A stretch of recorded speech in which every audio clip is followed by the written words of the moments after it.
Uma vez que você consiga ver esse princípio e entendê-lo, a Bíblia diz: faça aos outros o que você gostaria que fizessem a você.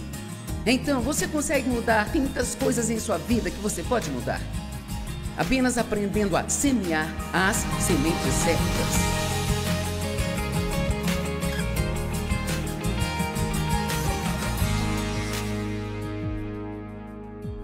Eu tenho falado sobre o poder dos pensamentos e das palavras. E, sabe, a Bíblia nos diz que nós nunca experimentaremos o que Jesus morreu para nos dar, a menos que nossa mente seja completamente renovada pela palavra. Romanos 12. E, cara, isso foi algo que abriu os meus olhos quando eu comecei a estudar a Bíblia, porque eu não fazia ideia de que... não tinha ideia de que meus pensamentos ou palavras afetavam qualquer coisa em minha vida. Quero dizer, já frequentava a igreja há anos e nunca me ensinaram isso. E por eu estar na televisão, tem muitas pessoas de muitas denominações diferentes que vêm às nossas conferências e... assim, eu sempre tento lembrar que nem todos sabem o que alguns de nós sabemos, que pode haver pessoas aqui hoje que nunca ouviram nada assim. Você não tem ideia de que os pensamentos negativos podem produzir um efeito negativo em sua vida, enquanto os pensamentos positivos podem produzir coisas positivas? Ou você acha que não pode fazer nada sobre seus pensamentos? Pensa o que quer que venha à sua cabeça e você não entende que você não tem que pensar em algo se não quiser. Você pode escolher pensar em algo que beneficiará você. Eu não tinha ideia de que as minhas palavras afetavam minha vida. Eu apenas dizia o que eu sentia vontade para quem sentisse vontade de dizer, sempre que sentisse vontade. E então... mas Provérbios 18, 21 diz: o poder da vida e da morte está na língua. Sabe, isto é uma escritura. Quando nós falamos com as pessoas, nós estamos ouvindo o que nós dizemos enquanto falamos com elas. E a Bíblia diz literalmente, não com essas mesmas palavras, que nós comemos nossas próprias palavras, que o poder da vida e da morte está na língua e que nós temos que lidar com os efeitos dessas palavras em nossa vida. Então, eu era uma pessoa muito negativa, porque cresci numa atmosfera muito negativa. Eu fui realmente ensinada a ser negativa. Quero dizer, meu pai me ensinou: não te faz bem algum se não confia em ninguém. Todo mundo vai te machucar. Não espere nada de bom da vida, porque a vida é, sabe, isso e aquilo, mais aquilo outro, e não é isso. E então, eu tinha uma atitude muito negativa. Qualquer pessoa aqui que cresceu com uma, sabe, tudo ao seu redor era negativa, então isto se tornou normal para você. E demora um pouco. A mudança é maravilhosa, mas demora um pouco. Você não apenas diz, eu vou mudar, e muda. Mas você tem que trabalhar com o Espírito Santo. Sou tão grata pelo Espírito Santo. Jesus disse, eu lhes enviarei o Consolador. E o Espírito Santo é também um encorajador. E, cara, todos precisamos de conforto. Desculpe. E então, todos nós precisamos de conforto e encorajamento, não é? E Jesus disse, vocês vão ficar melhor quando eu for, porque eu enviarei o Espírito Santo. Como podemos ficar melhor do que ter Jesus? Porque ele estava no corpo humano, só podia entrar em um lugar de cada vez, assim como nós, mas o Espírito Santo, literalmente, posso estar aqui falando e o Espírito Santo pode estar falando algo diferente a cada um de vocês. Da minha boca saem as mesmas palavras para todos, mas ele pode tratar com cada um de vocês com base no que precisam. E eu quero que você entenda hoje que o Espírito Santo está ministrando a cada pessoa aqui, pessoalmente, algo que você precisa ouvir. Deixe-me perguntar, quantos de vocês, você precisa se sentir melhor fisicamente do que você se sente? Ok. Bem, acho que a maioria de nós tem problemas com isso e a maior parte disso é causada pelo estresse com o qual nós lidamos na vida de hoje. Eu posso garantir que o estresse não vai desaparecer, então temos que mudar a forma como... A vida não vai mudar e se isso acontecer, ela só vai piorar. Não estou sendo negativa, você sabe que... Quero dizer, as coisas vão piorar antes que Jesus volte. E eu costumava pensar, sabe? Se minha vida mudasse, finalmente descobri que eu é que tinha que mudar. Então, entenda, você é aquele que tem que mudar a sua vida. E não será uma vidinha agradável, onde nunca haja nada para se preocupar, nenhum estresse. Temos que aprender a lidar com a vida de forma diferente. E o que eu quero ensinar hoje é como nossos pensamentos e palavras afetam nossa saúde. E, antes de qualquer coisa, primeiro eu quero dizer que não estou de qualquer maneira, jeito ou forma dizendo que todo mundo que está doente é por sua própria culpa, por causa da maneira como fala ou como pensa. Existe o pecado no mundo, existe a pressão do mundo e eu acredito que toda doença é causada pelo pecado, mas não necessariamente o nosso pecado pessoal. É apenas quando eu li sobre a maneira como as coisas eram no jardim, nos primeiros dias, quando as pessoas viviam 950, 980 anos e, sabe, o diabo levou muito tempo para nos ensinar a morrer. E nós percorremos todo esse caminho até aqui, onde a expectativa de vida de um americano chega a cerca de 40 anos. E então, mas tem coisas que nós podemos fazer para nos ajudar e nós precisamos fazê-las. Me surpreendeu quando eu reuni tudo isso, quantas escrituras falam sobre como tantas substâncias diferentes entraram nos ossos deles e fizeram com que ficassem fracos e até mesmo escurecessem a visão deles. E isso tem muito a ver, especialmente com a forma como pensam e a maneira como falam. E então, pensamentos e palavras são muito importantes. Se ninguém nunca lhe disse isso, você vai tirar proveito do que vai ouvir aqui hoje, mas eu tenho muito material sobre esses dois assuntos. Eu quero te encorajar a visitar a mesa de recursos ou entrar na internet e adquirir várias coisas boas. O campo de batalha da mente, pensamentos poderosos, mudar suas palavras muda a sua vida. Busque a ajuda que você precisa. E esta ajuda só virá da palavra de Deus. Amém? Agora, um dos mais poderosos princípios da palavra é que colhemos o que plantamos. Enquanto a terra permanecer, haverá tempo de semente e colheita. Então, cada colheita que temos em nossa vida é por causa de alguma semente que semeamos. Por exemplo, a Bíblia diz que, como você julga as pessoas, você será julgado. Se semear misericórdia, colherá misericórdia. A Bíblia nos ensina muito sobre semear e colher nas finanças. Dai-vos será dado, boa medida recalcada, sacudida e transbordante, os homens devolverão ao teu seio. Deus não precisa do seu dinheiro. Mas é interessante para mim que Deus poderia pagar pelas coisas que Ele quer fazer na terra como quisesse, sabe? Mas Ele quer que todos nos envolvamos. Deus poderia levantar um bilionário cuja vida foi mudada pelos meus ensinamentos e Ele poderia me dar apenas alguns poços de petróleo e eu nunca teria que receber outra oferta, nunca.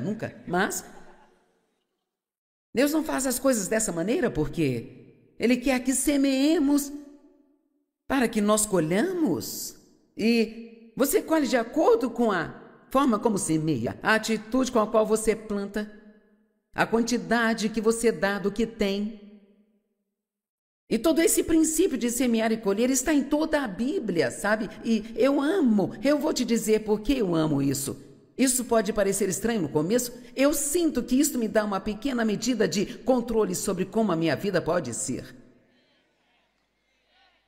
Não que eu seja maluca por controle, não é isso, mas eu odeio pensar que não há nada que eu possa fazer sobre a maneira como a minha vida anda.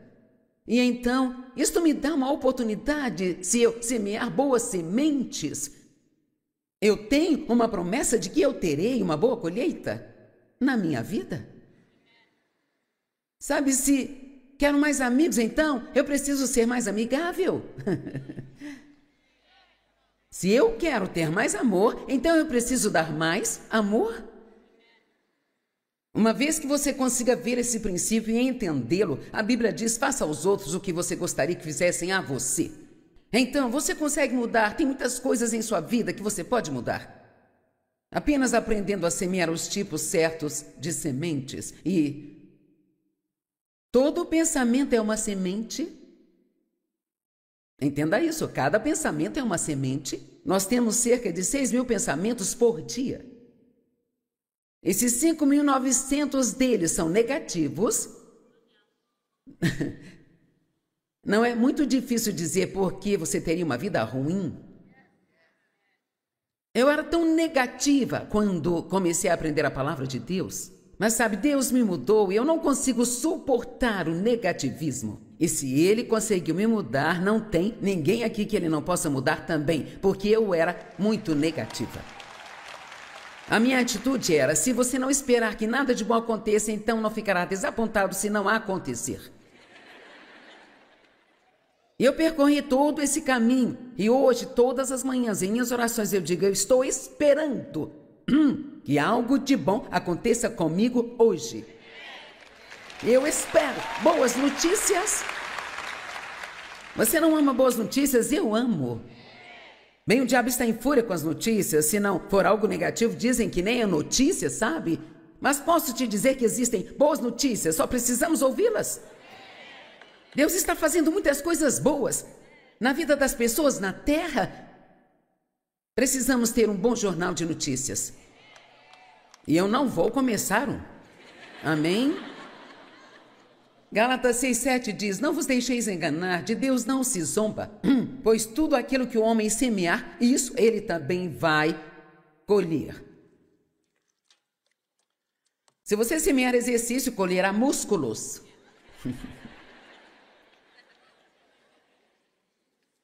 Se alongar, você colherá flexibilidade. Se semear misericórdia, colherá misericórdia. Se você comer lixo, o seu corpo vai colher no mínimo uma dor de barriga.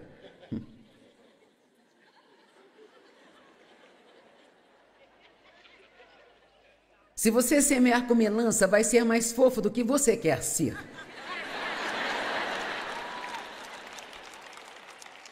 Não é a sua tireoide, não é o seu metabolismo, é a sua boca. Agora, eu sei que algumas pessoas têm problemas físicos ou ter precisado tomar algum remédio que te fez ganhar muito peso, mas eu estou falando de... Verdadeiramente, eu não quero deixar ninguém bravo quando eu digo isso, mas se você não quer estar acima do peso, então não coma demais. Simples assim. E cada pessoa é diferente. Honestamente, não posso comer muito e ficar do tamanho que eu estou, sabe? E eu tinha que tomar uma decisão sobre o que eu queria. E eu quero ser capaz de continuar vestindo minhas roupas e eu tenho que realmente me disciplinar diariamente. É divertido? Não. O que eu amaria fazer quando eu sair daqui? Sabe, pegar a maior sobremesa que eu encontrasse e comer. Isso me deixaria doente, mas eu gostaria de me empanturrar. Se você semear julgamento, colherá julgamento. Se você der, você receberá. Mateus 7, 1 e 2. Não julgueis, critiqueis e condeneis os outros. Agora, atenção a essas palavras. Não julguem, critiquem, nem condenem. Então, não julgueis, critiqueis e condeneis. para que não sejais julgados, criticados e condenados vós mesmos. Sabe, quando alguém critica você, eles estão semeando ou você está colhendo. Foi rápido demais? Será que eu preciso?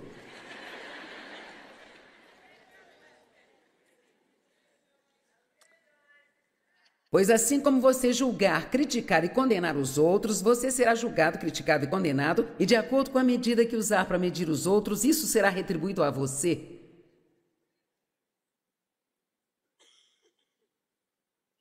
Mateus 5,7. Abençoados, felizes e espiritualmente prósperos, com alegria de vida e satisfação no favor e a salvação de Deus, independente das condições exteriores, são os misericordiosos, pois obterão misericórdia.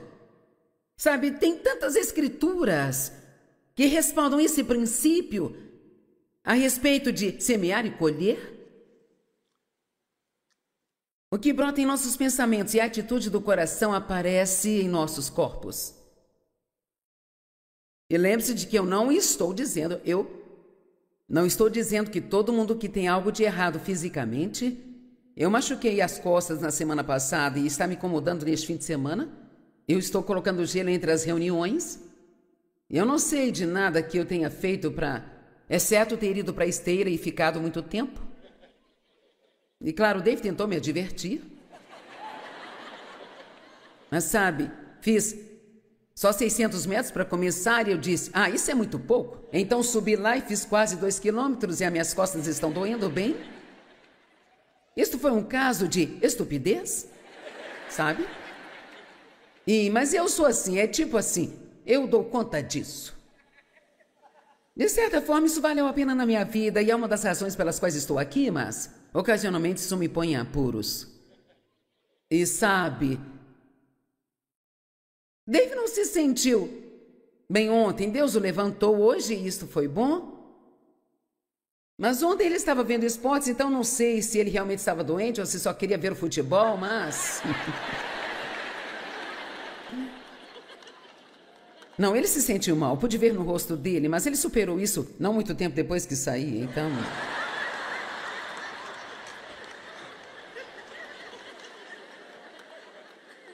Mas eu não acho que Dave fez nada para ele se sentir mal, então, por favor, eu não quero condenar ninguém, não estou dizendo que tudo o que há de errado, mas quero que esteja aberto a entender que o que você pensa e o que você diz, isto te afeta. Agora, eu vou te dar um exemplo ótimo. O Dave sempre foi mais saudável do que eu. Eu tive vários problemas de saúde, tive 2 ossos do quadril substituídos, tive câncer de mama.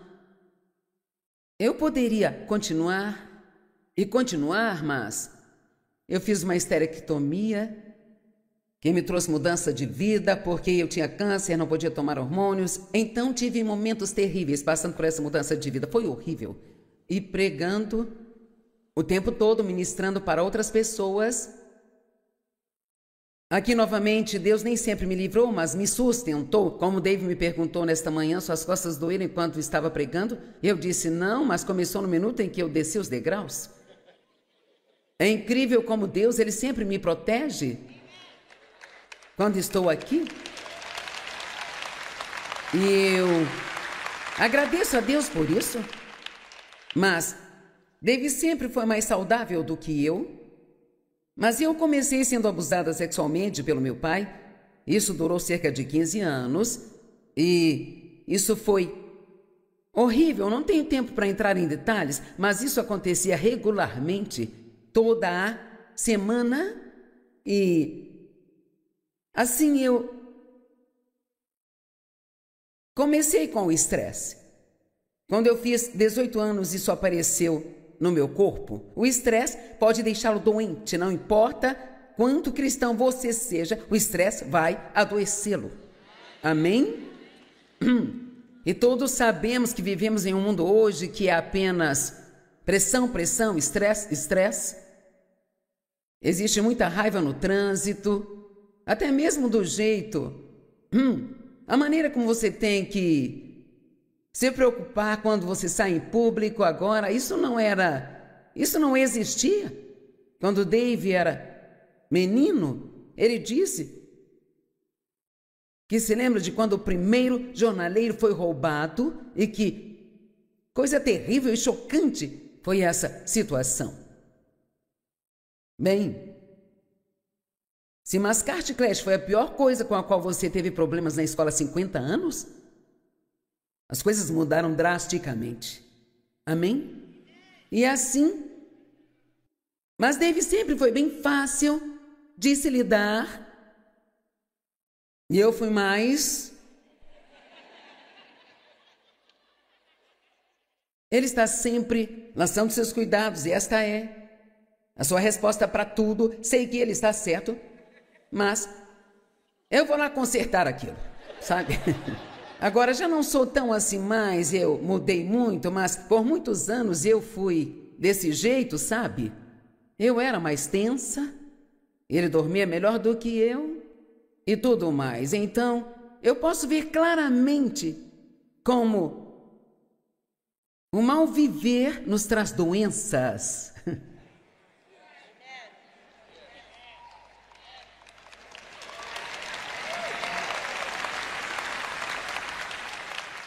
Não é de admirar que Jesus tenha dito: vinde a mim todos que estão cansados e oprimidos, e eu aliviarei vocês. Eu tranquilizarei, relaxarei e refrescarei a sua alma.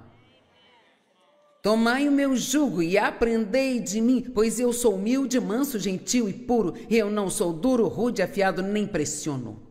Então, eu acho que é seguro dizer que Jesus era muito tranquilo.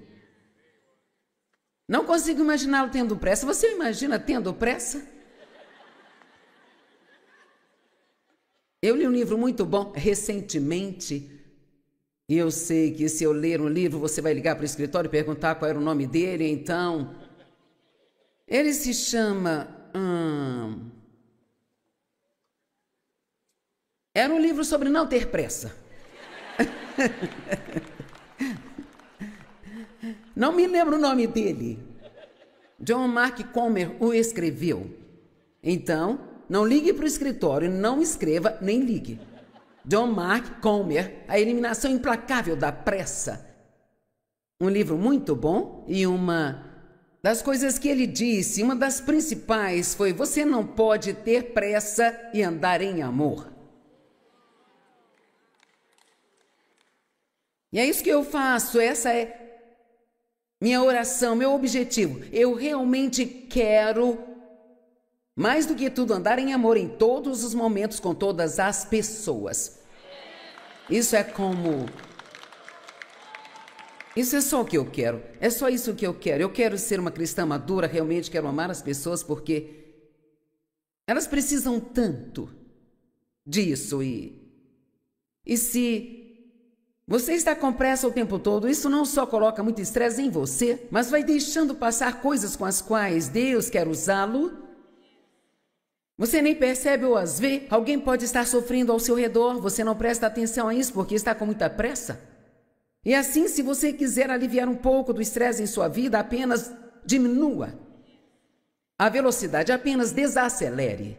E talvez tenha que fazer 5, 10, 20 plaquinhas e colocar por toda a sua casa. Desacelere, desacelere, desacelere, desacelere. Amém? Minha família me provoca, embora não seja engraçado. É parte do meu. Isto mostra como sou. Eu estou sempre pronta para a próxima coisa, enquanto uma outra está acontecendo. E assim, quando estou na metade do caminho de casa, de onde estamos voltando, pego as chaves da minha porta. Fico pronta para abrir a porta quando chegar lá. E minha filha me leva a muitos lugares e ela diz: mãe, você poderia, por favor, esperar até que eu estacione o carro antes de você abrir a porta e tentar sair dele? Não sei por que sou assim, mas eu fico com a mão na maçaneta, sabe? Deixe-me dizer, pode não haver nenhum evento, mas eu estou pronta.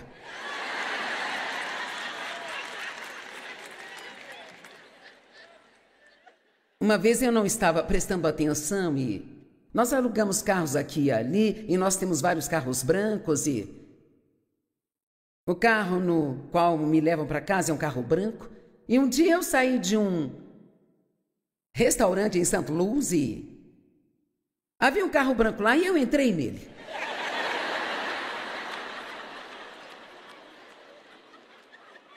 Bem, adivinha, eu entrei no carro de alguém que me conhecia. Da televisão, ela se assustou. E ela ficou... Ah!